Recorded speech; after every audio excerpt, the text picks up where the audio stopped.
Podía para todo podía por bajo o muy mejor no se nos ve es frío podía por bajo muy bueno se hay hay la vamos a ir y mi voy hay la fe es hay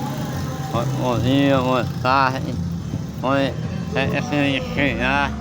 yo sabes hay todo no sabe tôi nghĩ là thôi tôi mong mẹ thầy ở đi và tôi nhà các ông hơn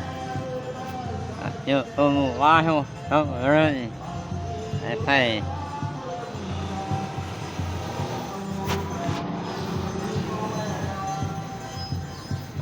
rồi là mới ổn hay à